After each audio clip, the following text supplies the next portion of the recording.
Darlacansell, real estate agent in South Louisiana with Real Broker, on my way this morning to a closing with a precious couple that I met just not too long ago.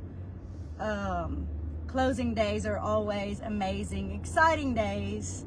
But listen, what I want to talk to you about today is the idea of a dream home.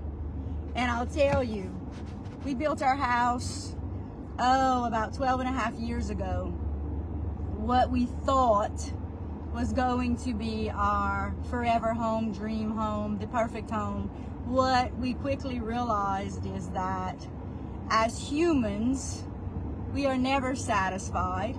There's no such thing as a perfect home.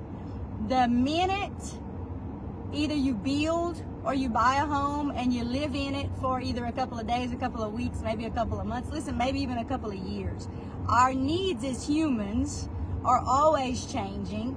We are always on social media and seeing all the things that other people have. So we're at the point now, I find that most people, just as a human generation, we're never satisfied. We always want something different. We always want something better. We always want what our neighbors have. And so listen, if you are in the neighborhood of thinking about buying a home in the next few weeks, months, years, and you are a first-time home buyer, I will tell you, if you are in your 20s or your 30s and you're thinking, I need to find my dream home, I can almost guarantee you the home that you buy today or tomorrow or next month or next year is probably not going to be your forever home. And there's no such thing as a perfect home. I don't care if it was built yesterday. I don't care if it was built 6 months ago. I don't care if it was built in the 1800s. There is no such thing as a perfect home. So what I say to people is, listen, when you're thinking about buying your first home, and if you're in your 20s or your 30s, you are not looking for your forever home. And there is no such thing as perfect. Now, what I would absolutely say is, pick a neighborhood or areas of town that you could live in, that you could see yourself living in. We all know that there are some areas of some towns and some just areas that we would never want to live in. And so don't look for houses in those areas. But listen, any home is not going to be perfect. Any home can be fixed up. Any home can be made your home. It's not a home until you move into it and you put your touches on it and then it becomes yours. So when you are thinking about buying, what you need to think about, especially if you're a first-time home buyer, where could you see yourself living? And listen, don't be so sheltered and so fixated on one little area, because I'm telling you, in your 20s and 30s, it's not going to be a house that you're probably not going to live there forever. So the most important thing is to find areas that you could see yourself living in. Find yourself a real estate agent who you know, like, and trust, and give them a call and say, look, I'm looking to buy in the near future. What do I need to do to get pre-approved so that you are ready to go when something in those areas hits the market? There is no such thing as a perfect house. And so remember this, when you go under contract with a house, you are going to have in your contract what's called your due diligence and inspection periods. And you are going to have the right to have anyone inspect that house for you. Listen, it can be a certified, licensed inspector. It could be your uncle. It could be your grandpa. It can be whoever you want to inspect that house, from ceiling to floor and everything in between. And during your due diligence and inspection period, you have the right to walk away, no questions asked. You don't even have to have a reason. You can ask the sellers to fix things. You can ask the sellers to lower the price on it. You can do all those things. But listen, the seller doesn't have to do anything. The seller doesn't have to do anything. But as the buyer, during your due diligence and inspection period, the ball is in your court. So you have the right for any reason or no reason at all to cancel that contract, no questions asked, and find yourself another house. Now I find in all the transactions that I've closed in the last 5.5 years, probably less than 5 people have actually canceled a contract during their due diligence and inspection period, because sellers are generally willing to work things out to make sure that it gets to closing. I find the vast majority of people are willing to do what they need to do to make sure that the sale goes through. So, if you're thinking about buying anytime soon, my first number one suggestion to you is find yourself a real estate agent that you know, like, and trust, that closes lots and lots and lots of transactions, and come up with a plan to buy the house. But know that if you're a first-time home buyer, there's no such thing as a perfect house. When we built our house 13 years ago, 12 and a half years ago, when we moved in, I quickly realized that the utility room was not nearly big enough. That is something that I wish would be bigger. Now, it is what it is. We made it work, right? But if I had to build again, I would build a bigger utility room because it looked huge until the washer and dryer got in and all the clothes started coming in and the laundry baskets started coming in and all the crap, right, that we just accumulate. The laundry room could be larger. The back porch area could be way bigger. I love a porch. I just love a porch. But as you grow older and you live in a house, your needs will change as your children get older, as your children leave home.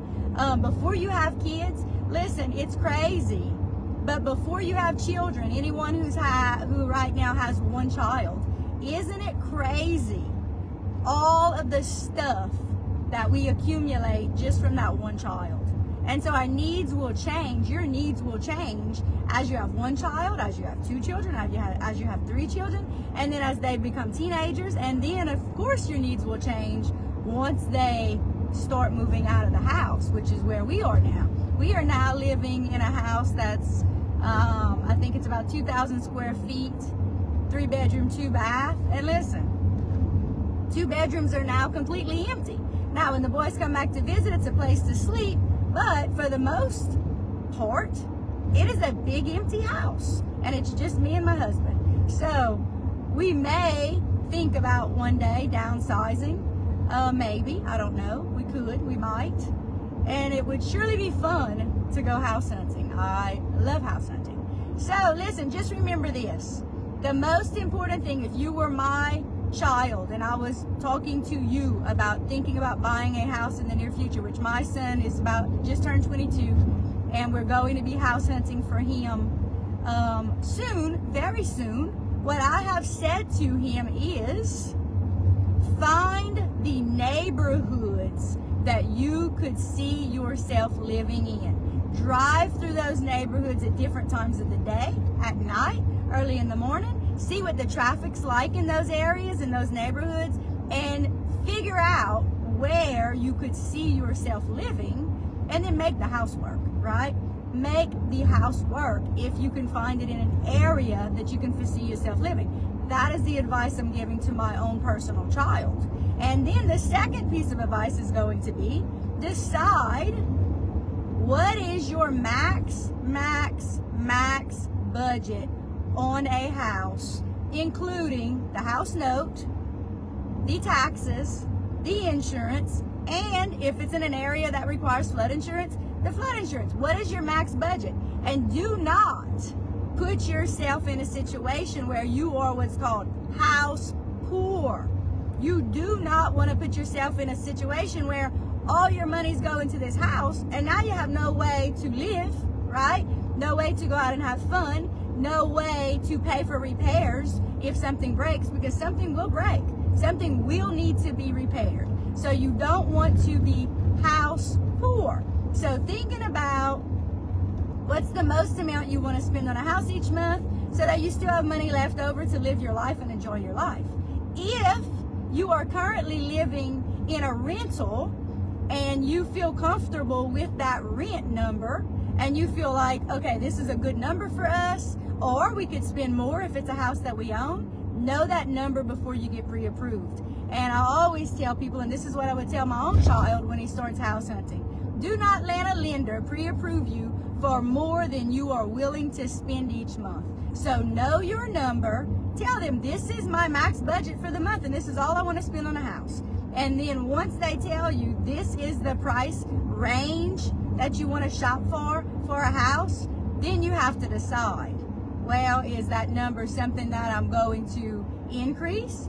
Is it maybe now I need to save more money? What is the case? But come up with a plan. Come up with a plan. But do not ever buy a house and put yourself in a financial situation that you regret it later. There are so many people who, when the rates during COVID were crazy low, overspent on their houses. Overspent. And just because the rates were low, they paid way too much for their houses. And listen, a lot of those people right now are regretting it because they spent way too much. They're house poor. A lot, sadly, of those people are probably going to be going into foreclosure and losing their homes because they cannot afford to pay the note. Lots of people bought before the last two back-to-back hurricanes and the house insurance shot up. Those are all things to think about. And listen, I'm not telling you any of this to scare you or to make you sad in any way. It is the reality. And so you can't just think about today. You have to think about tomorrow and what's to come and be prepared for those things to come. So make sure that you ask all the hard questions. Remember, in real estate, there are no stupid questions at all. Ask your questions. Ask your questions. Come up with a plan. And if you are looking to house hunt, go for it. You really have nothing to lose once you get pre-approved and you start house hunting. Remember, as the buyer, for the most part, the ball is in your court. Y'all have a great day. Take care. And if there's anything at all I can do for you real estate related, I'd love to have a conversation with you. Y'all have a great Wednesday.